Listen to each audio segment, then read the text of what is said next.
Bonjour à tous, correction de l'exercice numéro 114, page 305, pour la spécialité mathématique. Donc, graphe probabiliste, on nous demande de traduire la situation par un graphe probabiliste. Vous définissez toujours les états si ce n'est pas défini dans l'énoncé. Donc, j'ai choisi état B, la plante donne une fleur bleue, état R, la plante donne une fleur rose.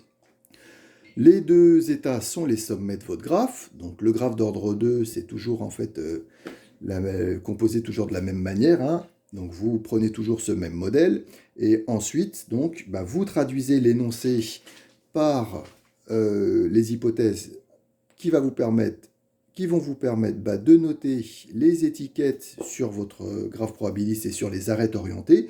Donc la première, on nous dit si on a une fleur bleue à l'étape n, alors de façon équiprobable, l'année n plus 1, c'est une fleur rose ou bleue. C'est-à-dire, si on est là à l'état B, on reste à l'état B avec une probabilité de 1,5, et on passe à l'état R avec une probabilité de 1,5. C'est équiprobable. La somme 1,5 plus 1,5, ça fait bien 1, donc c'est cohérent. Ensuite, deuxième hypothèse, si à l'étape N, la plante a donné une fleur rose, donc on est à l'état R, alors l'année N plus 1, elle donnera une fleur rose. Ça veut dire, si on est à l'état R, on reste forcément à l'état R, l'étape d'après, donc c'est la probabilité d'un événement certain, donc égale à 1.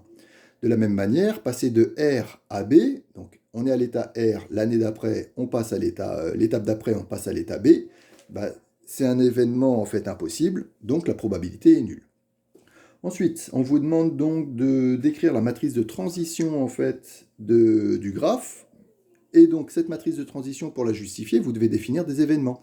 J'ai appelé Bn, vous le mettez en fait entre guillemets, la fleur donne une fleur bleue à l'étape n. Bn plus 1 à l'étape n plus 1. Rn, la fleur donne une fleur rose. Vous corrigez, j'ai pas envie de refaire la vidéo pour la 4e fois. À l'étape n. Rn plus 1, la fleur donne une fleur rose à l'étape n plus 1. Et donc, vous indexez sur votre matrice de transition, donc B et R, vous gardez l'ordre alphabétique, d'accord, B et R. Cet élément, ça sera B vers B, c'est-à-dire on est à l'état B, on reste à l'état B, c'est-à-dire fleur bleue, l'année d'après, à nouveau fleur bleue, et ça correspond à cette probabilité conditionnelle, P de Bn plus 1, sachant Bn. On est à B, on reste à B. Ensuite, B vers R, c'est le poids de cette arête, 1,5, et donc ça correspond à cette probabilité conditionnelle. On est à l'état B, on passe à l'état R, probabilité 1,5. Ensuite ici, R vers B, on était à l'état R, la probabilité de passer à l'état B, la proba est nulle, d'accord? Et de R vers R, quand on est à l'état R, on reste avec une probabilité égale à 1 à l'état R. Vous avez bien justifié votre matrice de transition avec ces probabilités conditionnelles. Alors, la suite. Maintenant qu'on a notre matrice de transition, deuxièmement, on nous demande de calculer la probabilité qu'à la 4e année, la fleur soit bleue. Vous devez présenter, c'est souvent le fait en fait dans l'exercice, mais là c'est pas le cas. Donc vous notez soit Pn, la matrice de l'état probabiliste à l'étape n, et je vous refais remarquer que c'est pour n supérieur ou égal à 2. D'accord, la modélisation qu'on a, c'est à partir de n supérieur ou égal à 2.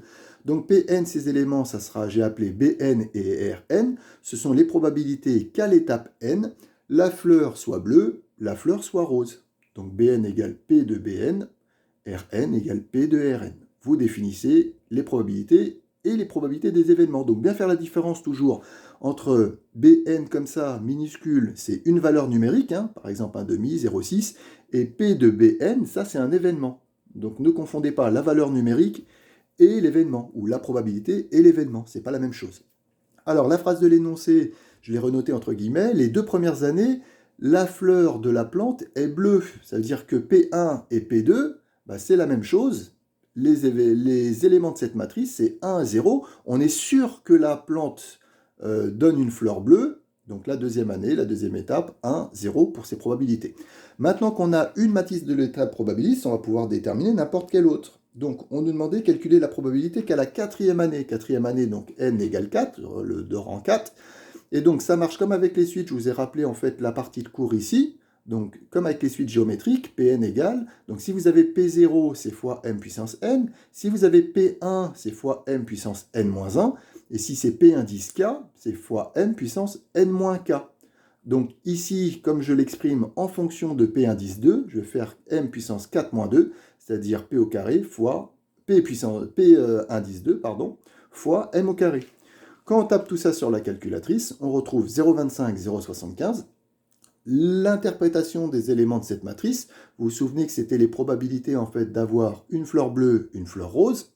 Donc l'interprétation, la quatrième année, la probabilité que la fleur soit bleue est égale à 0,25.